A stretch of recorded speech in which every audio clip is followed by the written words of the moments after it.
We hit 15 million last year. 15 million. Some people fell out their chair just now. I don't know what I'm going to do. I didn't even think I had a skill to be an entrepreneur, but I was going to find a way to be my own boss. We learned that we can't just depend on one income stream, no matter what it is. And that's what I love, actually controlling your wealth and controlling your destiny. Yeah. I do believe if I can make 15 million, I can make 50 million. Yeah. Nothing bad happens when women have more money.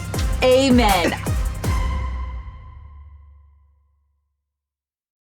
Hi, Amy. Well, hello there. Thanks for having me. I'm so happy you're here. Me too. And this is the first time we're actually meeting in person. I feel like we've met before, and I think you just have that type of personality. The minute I saw you, I'm like, oh, we've been friends forever. Yeah. I love that about it goes both ways, because I think it also has to do with the fact that we're like, on social, True. but we follow each other. Yep. And you are an investor in Backstage Capital. I am, which is so cool. I'm just so grateful for that. That's awesome. Thank you. I can't remember exactly the very first, maybe it was Jenna Kutcher. It was Jenna Kutcher. And I'm going to see her this weekend, so I can't wait to tell her that I got to meet you in person. She's introduced me to some amazing people. She's a great girl. That's great. Yeah. So you're in LA. Yes. All through the year, I guess. You're just hitting LA different times. I'm doing tons of different things in LA. I've been here a bunch, but I loved it. You saw me on social in LA. You're like, we were going to do something anyway. Yeah. Come on over. And it worked out perfect. It worked right. You know what else is interesting? And people tell me this, but it's like, you have such a distinct voice. Oh.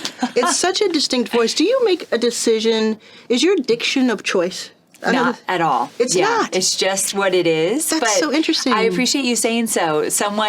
People have told me that before, and I thought, well, thank goodness, because I've got a podcast, so it works out good. Well, it reminds me of someone who's been very, very much sort of classically trained in journalism. Oh. You know what I'm saying? Yes. Well, that's a compliment. It's that, and it's just, so I listen to your podcast a lot, and you have two that come out a week. Yep. Is that it? Yep. You have incredible download numbers. I haven't always. I've done well, but over the last year, we made a huge goal. We're going to explode this podcast. As you know, podcasting video shows, they're a lot of work. Yes, they are. And so I want to get the biggest bang for our buck that we can. So we made a conscious effort a year ago. We're going to do 2 shows a week instead of 1.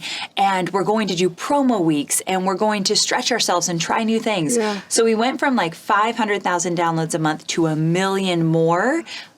That when we started to be intentional, which is such a great lesson for everything, right? Well, even 500,000 is a lot, because it's just like books, and you have a book coming out right now. So, but it's just like most podcasts won't see more than 1,000 plays an episode. How do you even get to the 500,000? I always say to my students, consistency is everything. Mm-hmm. And in the beginning, I felt like the only people listening was my mom and my sister. Yeah. And I did that for many years. I didn't see tons of traction in the first 2 years, but it was that consistency of showing up. And someone once told me years ago that if you want more podcast listeners, get interviewed on other people's podcasts, because there's podcast listeners listening. Yes. So I started to do a lot of interviews a few years ago. That helped immensely as well. That's a good hack, right? Yes, totally. And it's you're great at these hacks. That's why I listen to your podcast, because every episode is, let me tell you, first thing people ask me, entrepreneurs, invest. Can you invest in my company, or how do I make money, et cetera? Second is, can you help me hire, which is why I started Runner. But the third is, how do I build not only my following, but my email list? Yes. And it seems like every other episode of your podcast gives somebody that real answer. Absolutely. Because it's like you think you know the answer, but it's like a process, right? It's an absolute process. And speaking of email lists, I'm passionate about that topic because I teach marketing. But it's one thing to say you just got to stay consistent and keep going at it. But it's another thing to say, you need a lead magnet. You need an email service provider. This is how you start. These are the steps you take. So early on, when I started teaching, I decided I'm going to be the step-by-step kind of girl. I want to take people through the process. I don't want to assume you know all about online marketing. No one teaches this stuff in school. So all the terms, I'll be patient and explain what they mean, and then walk people through the funnels and how to set things up. But it's how I wish someone had taught me early on. Yeah. So I do that a lot throughout my teaching, because I just know people don't know this stuff yet. And we're kind of going backwards, I know, on purpose, but I want to unravel that too, because one thing that you do where you have made your first $1 million and more is that you teach people how to start online courses. Yes. Which is a revenue stream that I talk a lot about. I love that you do. I talk a lot about it because here's the thing, like, no one is coming to save us. Amen. No one's coming to save us. And with this, like the economy the way it is, with the world the way it is, we learned in 2020, 2021, et cetera, we learned that we can't just depend on one income stream, no matter what what it is. We can't just depend on one. So I want us to have like that security of having at least 2, maybe more. I have 10. I was going to say, you have a lot. Well, you should. And it doesn't have to be about being rich or having a lot of money. It just means that you have to be able to pull from different places if you need money. You need it. Right. So the online courses, that would you say that kind of exploded your career? Absolutely. Yeah. So I've been doing this for about 14 years, but I started out with doing social media for small businesses and then teaching social media. And then my first digital course I created to sell was about social media. But fast forward 14 years now, and my bread and butter is I do teach people how to take their knowledge and their know-how and skill set, turn that into a digital course that they can market online and make money consistently. So it really is like you could have a full business by just selling your digital courses. 90% of my revenue comes from my digital courses. So yeah, it's exactly what I teach. Are you able to say what your revenue is, like in the digits, or how do you do it? So we hit $15 million last year with a 42% profit margin. So in 2022, we've been a little bit higher in the past. We hit 16.5 million, but I haven't been able to get back up to that. But I'm not even going to listen. I'm not even listening to what you didn't do. Right. 15 million? I'm not going to say that ever again. 15 Don't say million. it ever again because 15 million, some people fell out their chair just now. 15 million, because as we're going backwards, I want to go back to this day that you're working for Tony Robbins. Yeah. And everybody's like, oh, Tony Robbins, that's amazing. You've reached it, right? Yep. You've reached the pinnacle of what you can do. That's amazing. Why would you ever leave? But what was that day like? What was that moment like? Why did you leave that? And could you ever imagine when you did it, you would be at $15 million? Never in my wildest dreams. This is going to help a lot of people. Yes. Tell us about that. So what happened was I've always been a corporate girl. Out of college, I've had corporate jobs publishing. I even had a job where I was a matchmaker for a while. I worked in marketing. I worked for Harley Davidson. So I've had a lot of different jobs. Yeah. And for a while in my late 20s, I kind of flip-flopped here and there to corporate jobs, but I didn't stay very long. I couldn't find my thing. Then I landed at Tony Robbins. I was the director of content development, which meant for 7 years I got to travel the world with Tony and his team and work on the content. So if you know Tony, Unleash the Power Within, Date with Destiny, those were the events I got to work on. Amazing. Went to Fiji and Philippines and London and always work, but still it was pretty exciting. Yeah. And then one day, Tony brought in a bunch of business owners. They were all men, and he brought them to the San Diego office, and they were sitting around this big oak table. They all owned their businesses. They all had courses, masterminds, memberships. So they were all in the online space. And Tony was getting in the online space more, so he was so smart, and he's like, tell me about your businesses. Well, I was called in to take notes. That's how humbling was. There were no women at the table, and I wasn't invited to the main table. I was taking notes. Yes. And they went around and talked about their businesses, and all I heard was freedom. They worked when they wanted, where they wanted, how they wanted. They were creative. They were busting through they didn't experience glass ceilings like women, but they were busting through all of money they'd made in corporate was a joke compared to what they were making. But they were also changing lives. They were in real estate, relationship building, investing, so many different industries. And all I heard was freedom. And in that moment, I thought, I've never not had a boss. Yeah. I started with my dad, who's the very strict, his way or the highway, my first boss. Then I got into corporate, and I've always had bosses. So in that moment, I thought, I don't know what I'm going to do. I didn't even think I had a skill to be an entrepreneur, but I was going to find a way to be my own boss. Fast forward a year from that fateful meeting, and I drove out of that San Diego office to start my own business. Was Tony supportive? He was incredibly supportive. The cool thing about Tony is he teaches people how to be entrepreneurs. Sure. He has to know. He has to know you're it's around me long enough. Yes. I'm going to do it. Yeah. And he wished me well. He's a polarizing guy, though. He's a polarizing guy. Very much so. Yeah. And so, like, some of the things he said, people will absolutely love and agree with. Other things, they're like, absolutely not. I had a beautiful experience, though. Yeah, and it kind of sets you on this path. You know, you can respect that stepping stone. Yes. Do you you said you were in your 20s when this happened. Do you think that people who are right out of college or right out of high school should be, let me say it a different way. Do you think that people should have a job or more to have that experience before they go out for the freedom? I love that you asked that. My gut I thought I was going to say no, but my gut just went with yes when you said it that way, because I have a son. He's 20, almost 21. He's my stepson. Wait, you're not 21? Yeah, I'd like to think so. Yeah. So he's almost 21, which when I say that, I'm like, oh my God, I sound so old. No, it's great. He is at college, and he will absolutely get a corporate job. He wants to be an engineer. I've always hoped that he would be an entrepreneur. I hope he would watch me. We have a beautiful relationship, and I thought he would watch me and be like, look at what my stepmom's doing. I want to do that. He hasn't shown any interest, but he's going to college, which I think is a great experience for him. And then he's going to get a job. And I think if he knows what it's like in the work world, if he knows what it's like to be on that 9 to 5 clock, I'm hoping he gets to a point that he's like, I want to do my own thing. I wouldn't have this passion or desire to get women out of cubicles if I wasn't in one. So I think you kind of need to be in one to see the difference between what it's like. If you go right from high school to be an entrepreneur, I don't even know if you could appreciate it as much as I do. Exactly. Were you in 9 to 5 jobs? Or were you always an entrepreneur? I've been working since I was 14 years old. Okay. Because when I see you, I think so entrepreneurial, everything about you is. Yeah.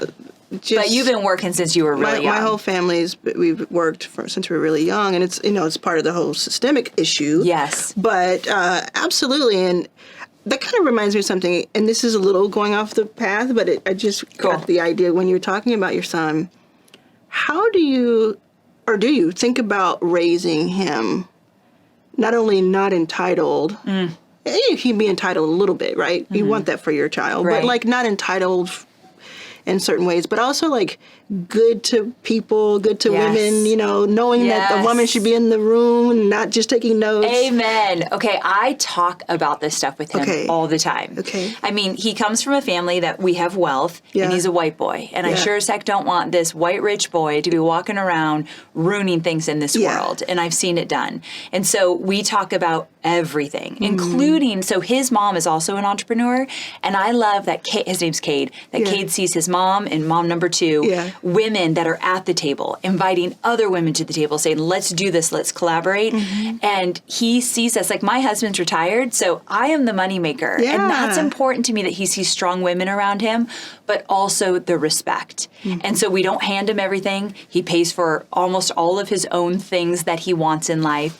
And to me, that's important. I grew up very, very middle class. And so my hard work ethic and my responsibility with money came from the fact that I had to pay for all my own stuff and so my son's going to have that same thing. So that goes back to like, maybe if you're an entrepreneur who is younger, we want you to have freedom. We want you to, and I don't think you have to go to this, you have to go to college, you have to do everything the way it's always been done. True. But there is a lot of merit in getting some experience working for someone just for the education alone, just for nothing else. If for nothing else. Yeah. Could we talk a little bit about maybe 1 or 2 examples of your students, like some breakout success, or maybe not even breakout. Like I tend to see a lot of your students going on to just do really incredible things. It's so true. So one of my most favorite students I like to talk about, her name is Anne. And the reason I like to talk about her is because later in life did she figure out how to be an entrepreneur. And there's some people listening right now that they think it's too late for them, whether they're 30 and they think it's too late, which is wild, but 40, 50, 60. So she was in her late 50s, got laid off, which is so appropriate for where we're at right now, all the layoffs. She got laid off many years ago from the Gap. So she was corporate, so Gap and Old Navy and all that. And so no one would hire her. She's in her late 50s. She's not as desirable anymore to be hired, which is so sad. And so she couldn't get hired, but she was really into arts and crafts. And her husband said, all those arts and crafts you used to buy, like, is there something there that you could turn into a business? She's thinking, no, probably not. But she started to do some surface pattern design. I am not crafty at all, but basically it's creating designs on your computer and then putting them on wallpaper or wrapping paper or notebooks, and people buy them. So she learned surface pattern design and then started teaching other people how to do it through a digital course. And now in her 60s, she has absolutely made $1 million with her digital course. Wow. She is crushing it and will never, ever have to worry again about asking for a raise, getting laid off, or hoping she doesn't get fired somewhere. And that's what I love, actually controlling your wealth and controlling your destiny. Yeah. How did she find you? She found me she got into the online space. Here's what happens. Someone gets into the online space. I want to create a course. I want to do a membership. So they meet one person, and that one person always ties them to another and another. And I think I was tied through somebody else she was following. That's great. Yeah. And that's going to be inspiring for people, as is, I'm sure, your book. Now, you have to tell me, is this your first book? First book. It's your first book. Okay. Yes. What is it called? 2 weeks notice, how to find the courage to quit your job, make more money, work from wherever, and change the world. It's an amazing title. It's also very long. Yeah, the subtitle's long. The book is 2 weeks notice. Yes. Yes. No, but the subtitle is telling you everything. You know, Rachel Maddow has a very long subtitle. Does she? Yes. Okay. Because she's like, this is a very complex book, so we're going to talk about we got to spell it out. But say it again. Okay. How to find the courage to quit your job, make more money, work from wherever, and change the world. Now, how can you hear that and not want to do all those things? How could you not? I wrote the book because when I started 14 years ago, driving out of that San Diego office, leaving a job that paid me well, gave me great benefits, I got to travel the world, but I was not free. I absolutely wanted to call the shots. So I drive out of this office. The next day I'm an entrepreneur and have no idea what I'm doing. Where do I start? How do I get a website up? Social media, email list, offers, all the stuff that is the foundation of your business. I wrote the guidebook because I wish I had it. Yeah. And so that's where it kind of stemmed from. So how long ago did you decide to write this book? I've been talking about it for 5 years, but it was only till 2 years ago that I did it. Yeah. I think I was very scared to put it out in the world. You know, you might tell me if you had the experience. I tell stories in the book about my entrepreneurial journey that I don't necessarily want to tell. They kind of are embarrassing. They don't put me in the best light, but they're necessary for someone to hear and kind of sidestep the mistakes I made. Did you tell? I know you told stories in your book, but were you ever hesitant? There's a story in my book where I get into a lesbian fight in an IHOP parking lot. Yes. So I didn't have much shame. You told them all. And if you're curious what a lesbian fight is, read the book. Okay, read the book. You'll get all the details. It's interesting because when people ask me, what's your favorite chapter to write or to read, whatever, my favorite chapter is the full chapter about me talking about being a fall down drunk and almost dying. And you weren't nervous to tell those stories? And I was not nervous. It poured out of me. And it was because this image of someone reading that chapter and other stories and them getting something from it and learning from it or not feeling on their own, like I'm the only one who's a mess up, Yes. My mother's in the other room, so I couldn't say fuck up. So I'm going to say fuck up. That's right. We're not going to say that in front of your mom. But it's definitely, it was just very therapeutic for me. It was meant to be, for sure. Yeah. But how did you get over that feeling? Exactly what you said. I knew there were some people that needed to hear these stories, to know that they were not alone. I felt very alone in my first few years of entrepreneurship. Yeah. So writing the stories and reminding other people, you're not alone. You've got this. You absolutely are going to crash and burn many times until you kind of figure it out. And then you're going to crash and burn some more. Well, you have this tendency to go through things that are uncomfortable, think about, hesitate, but you do end up sharing a lot of things. Okay, and there's a reason for that. Yeah. So early on, I heard this guy he talked about the stories he tells and the stories he doesn't. And he said, I tell stories when they are scabs. It's kind of gross, but when it's an open, oozy wound, he said, when I'm in it, I don't have a lot of value to share. And sure, I could share from that point just to say, look at me, you're not alone. But he wanted to share from a place of, look at me, you're not alone, and let me share with you what I learned. So I tend to pause, learn my lessons, whether good or bad, but I learn them, and then I share the scabs so I have something to offer after the fact. That has always served me well. But some people might think that I'm more guarded because of that, or a little bit more private. It's not my intention. I just want to make sure I learn the lesson before I share it.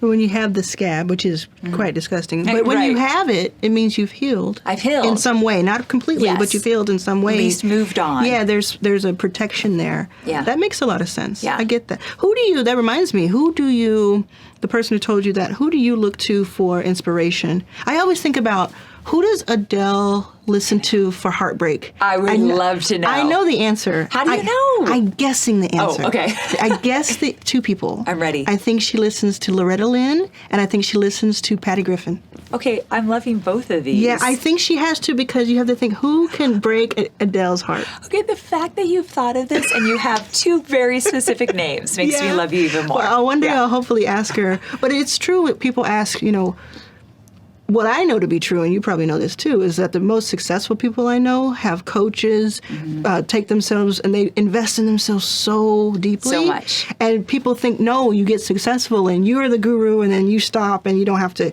ask for questions. Oh, no. It's only, it's the fact that you ask for question, you ask for that mentorship that makes you successful. It's so true. Yeah. So I have a wellness coach that I talk to weekly. I have a therapist. I have a business coach, and I have a group of entrepreneurial girlfriends that I text every single day, and they do the same. Wow. So I haven't always had that much of a support, but I have realized the more support, whether I pay for it, which I pay for some of that, or it's just my peers, I do so much better in life in general. Yeah. Because you just...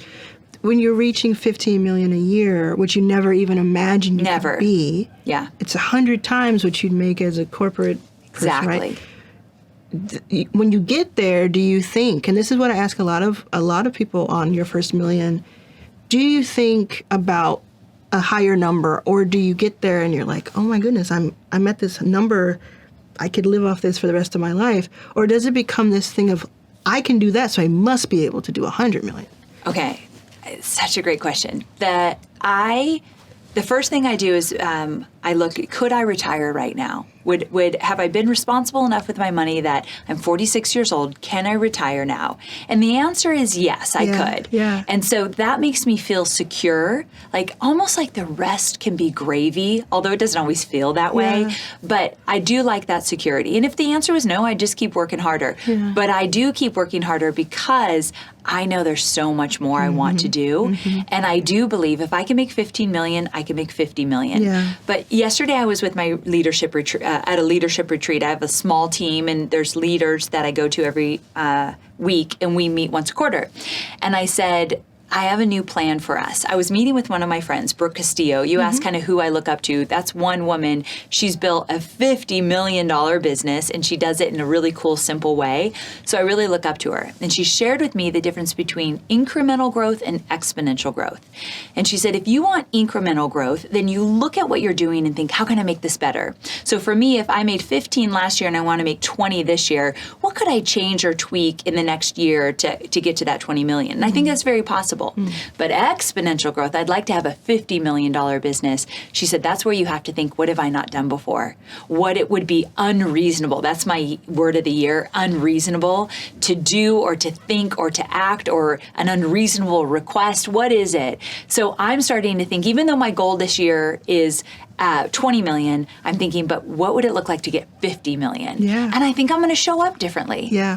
Yeah. That's great. Yeah. That's great. I think the reason I started Your First Million 3.5, whatever, 4 years ago, was because, not just because I wanted to talk to people about like money and like, because I don't think about money in any sort of emotional way. You don't? No. It's so cool. I know that about you. Yeah. It's two things. It's two things. I know that it's important. It's an important tool for, like you said, freedom, but also for power, and more people who are women, people of color, need to wield that power. Yes. So I wanted to have those breadcrumbs. How did you get there? And your book is going to help a lot of people get there. Yeah. Your course is going to help a lot of people. But it was also to get into the psyche of what happens when you have everything you ever wanted. And is there a pattern among a lot of people? And what I found is, yeah, I'm dying to know. It's similar to what you said. I don't need more to fulfill myself.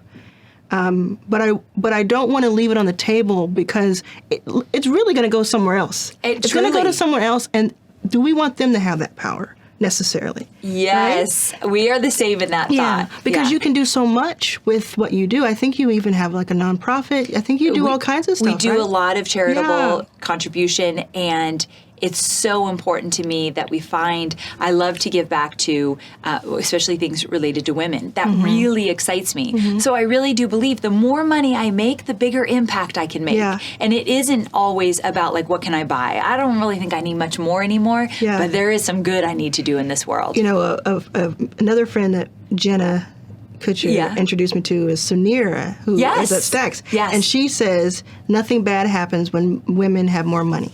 Amen. I totally believe it. I'm going to have to start saying that. I'll quote her. But it's true. Happens. Nothing bad happens. Yeah. So then, aside from the work that you do, you have a family. Sometimes you let yourself travel and like get away.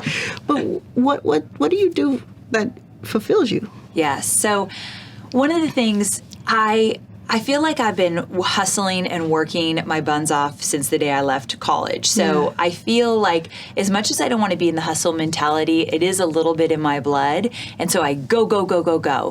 And the last 2 years, my husband retired. We moved from California to Nashville. He was a firefighter, so he retired as a firefighter, and I am just a sugar mama now. And so there you go. And so he has more downtime. I don't necessarily, but we bought a lake house, and it's about an hour and a half outside of Nashville, and it has become my sanctuary. I've promised myself that when I'm there, that computer closes, that phone gets put down, and I just want to be present. And it has made me such a better person, a better businesswoman, a better wife, a better friend.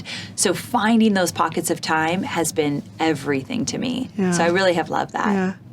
Something I've been asking people more recently is, what is a little bit of change here, but what is your relationship with regret? Ooh, my relationship with regret.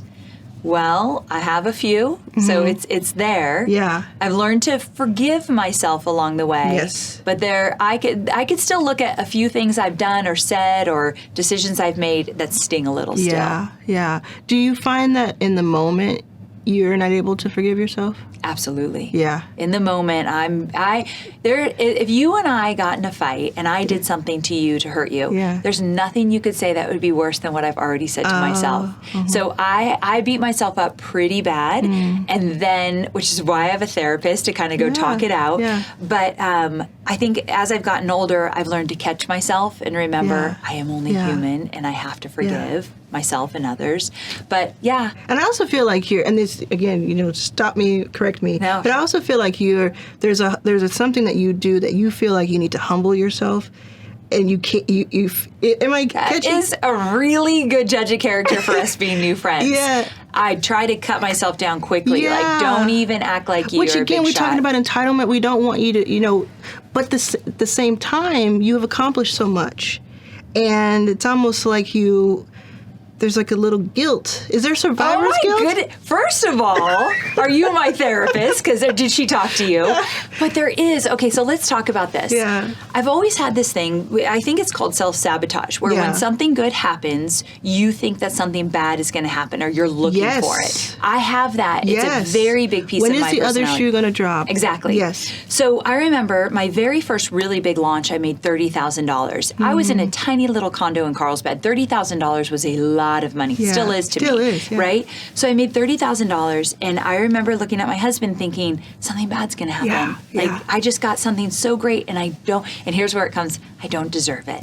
Yes. That's a survivor's guilt sort of thing. Yes. There must be some people in your life that you feel like they're not doing as well. Why am I the one doing so well? Oh my gosh, yes. So I am very generous with my family, and I don't typically say it like that because we're talking about, because I do feel like I have all of this. I want my sister is a first grade teacher. My brother-in-law's a firefighter. Two people that are doing great Amazing in this world jobs, and not making hardly anything. It doesn't seem fair. So I do have that.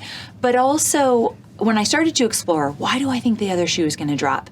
It came from, I don't think I'm worthy of this. So I had to ask myself, why do you not think you are worthy of this? And I think it stems from some childhood things. We all have something back there. And so I think about growing up. I have a great relationship with my mom and a pretty good one with my dad. They never told me I wasn't worthy, but I can't remember a time when I was told I was. Okay. Like, I see some of my girlfriends raise their daughters, or some of the guy friends I have raise their daughters. Like, you are precious, you are wonderful, you are perfect the way you are. This is getting way too deep, but I have to tell you one more thing. I want to hear it. I went to a week-long, not silent retreat, but a week-long retreat, no phones, no computer, and no calls home, like I was just there. And there was this exercise where you sat in a circle, and the half of the group was in the circle, the other half was around the circle, and they went around and whispered in your ear one thing they wished they heard when they were growing up. And you would hear it. And then the next person would go, and one guy, so it was a male voice, whispered in my ear, "You are perfect the way you are." And it broke me wide open. Yeah. It was the thing I had wished I heard when I was young. And so ever since learning that, I thought, okay, so there's something here. So when something good happens, I remind myself, you are worthy. Not only did you work hard for this, you are showing up every day. You are doing good in this world. You deserve it.